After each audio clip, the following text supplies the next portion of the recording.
It's okay, no problem. Probably only Stephen Davis. We hoped he was going to be available for last weekend, but it didn't come through a fitness test on the Saturday. So he missed out last week, and unfortunately the injury hasn't really progressed at any kind of rate. So he hasn't been back with.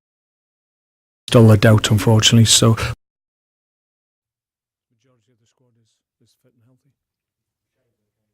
Yeah, Shane's okay. He's trained well. I say okay. He hasn't been with the group until today, but he trained today. Obviously, if he doesn't get a reaction from training today, and he's okay tomorrow, then he's available. Can I, quite at the beginning, get your reaction to the decision by the Premier League to overturn Mohamed Elneny's? Yeah, I think after the events of last weekend, and obviously we accepted our punishment. Jack obviously had a reaction, and he was punished for that. But there are others' reactions and other people involved that obviously don't seem to have been treated in the same way, in my view. Elneny obviously raised his hands to an opposition player's face. They talk about the letter of the law. He should have gone. So for them to appeal that and it gets rescinded surprised me, to be perfectly honest. There were other incidents as well where you think there needs to be a little bit of continuity, a little bit of consistency in terms of the referee's decision making, and it just seems to be at odds with what you would expect in certain situations. One Jack, your Jack, Stephen sees red, and another Jack, Wilshere. Well, yeah, which is a bit galling because clearly he was the instigator of the whole thing. So that doesn't sit comfortably, but it is what it is. But yeah, we were disappointed that not because we want to punish other players unless it's warranted, but it needs to be like for like, I think. So does that make it difficult? Obviously, makes it difficult for you to play out the back, against Chelsea? Well, yeah, we've been looking at trying to get a little bit of continuity, and that obviously leads itself into training days in terms of trying to re-emphasise the work that we've done prior to the Arsenal game. And yeah, obviously the absence of Jack will affect that, and then clearly I've got decisions to make whether or not we just do a like-for-like change, which we have the potential to. We've got good players here, we can do that, and just go a like-for-like change with a younger player, Jan Bednarek, or we can change things around, put people in different positions, and go with the force. So I've got options which I'm grateful for, but ideally you want a little bit of continuity if you can get it. Jan obviously hasn't played in the Premier League. No, but he's a good young player. He came here for a significant amount of money. I think it was something like £5 million. I watched a lot of his games before he arrived here, and he's played at a good level in Poland in front of huge crowds. So it's not as if he hasn't got experience of playing at a good level with pressure to perform.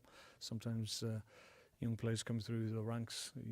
He's only 22 today, I think he is. So he's only a young lad. But if I make the decision that he's going to be involved, then I'd have no qualms in it. Encouraged by the performance against Arsenal, though? Yeah, very much so. I think we went there with the benefit of a good week's work because before West Ham game we obviously hadn't been in the building too long, and after a couple of days work prior to Wigan in the Cup, then it was international break and we only got everybody back a couple of days beforehand. So that clearly fragmented the work that we were able to do leading into that game. We had a better week's work leading into Arsenal. I think everybody saw the benefit of it, and for long periods, and I think most people's opinion after the game was that we at least deserved to take something out of the game, if not win the game. So confidence-wise, we haven't been damaged. In fact, I would state we probably enhanced our confidence level, certainly since the West Ham game. The contrast between what we're able to produce against them what we did against Arsenal was marked. So we're looking forward to it. I think these games coming now are going to test us. We haven't got too many left to get the job done. So it's another one that we need to focus on. We're at home. It seems like I've been an age here, and it was only this week I was able to get down to the stadium to just get the lie of the land. So it seems a long time since we've had a home game. So I'm looking forward to that. Clearly, we need the fans with us, and that's going to be a huge thing for us from now to the end of the season. I was going to ask you about that, the importance of the fans being your first home game in charge. You expecting a loud reception? Well, I hope so. They understand we're in need of their help. It's always better to have everybody pushing in the right direction. And I mentioned the influence and the effect that the Southampton fans had when I was here as a player and under difficult circumstances in similar position, and the fact that everybody was pulling in the right direction and the same direction was a big factor in us getting out of the situation that I found myself as a player here. So nothing changes if everybody's on board, which I fully anticipate there will be. Then that's going to be the atmosphere that we need to be able to be positive ourselves. Obviously, Chelsea is a team and a squad full of quality players. So, in a way, it's a dark question, but is now, relatively speaking, a good time to play them, given the run they've had this year? It's difficult to say. I think it's fair to say their priorities prior to the season obviously involve Premier League titles and Champions Leagues, and clearly those have fallen by the wayside for them. So their focus in the Premier League, I don't know. Recent results would suggest that maybe that focus is diminished, but top teams and top players have certain demands and focus on them that demand that they play to a certain level, and if they have a poor period, more often than not, top teams bounce back very, very quickly. So we're certainly not going or working towards the game at the weekend with the feeling that Chelsea are going to be under par. We have to prepare as if they're going to be at their best, with their best players available, playing at their full potential. And that's the only way you can prepare for this. If they're not quite at it and we catch them on an off day, so be it. But we can't prepare to think that is a definite going to happen. You seem to be maybe contemplating that their focus might be on the FA Cup semi-final more than on trying to... Well, we won't know, will we? Until we... Yours not, though. This is more important to you than The very next game that we have is the most important, because that's clearly the situation we're in. So we're not looking too far ahead because we can't. And our sole focus and the sole body of the work that we've done this week is about going up against a good Chelsea team who will test us, but going up against them with a game plan that hopefully will get us a positive result. Do you think you need 3 more wins or 4 more wins to be sure? I'll take 4 if they're on offer, but I'm not sure. I think it's difficult to really say categorically that's the amount of points that people will need to stay up. Historically, it's that magical 40-point mark. I don't think it's going to be anywhere near that this year, if I'm honest. But you won't be able to pin me down to say exactly where it'll be, because I'd probably be wrong. But I think we've got the potential to certainly get those wins that we need, and then we can look, hopefully, to regroup and look to the future. But first and foremost, we're in the here and now. We've got to get the job done now. You've answered the question, I think, there, but just to put it more specifically, do you look at the games coming up and go, point there, be good, 3 points there? Yeah.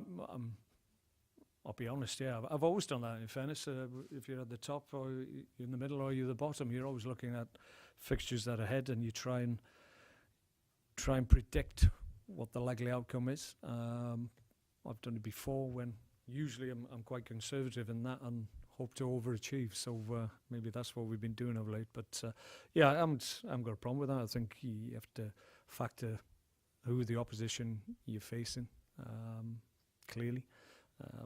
Sometimes runs of games will test you, and you find it difficult to get a win among a set of fixtures, because you're playing those teams at the top end of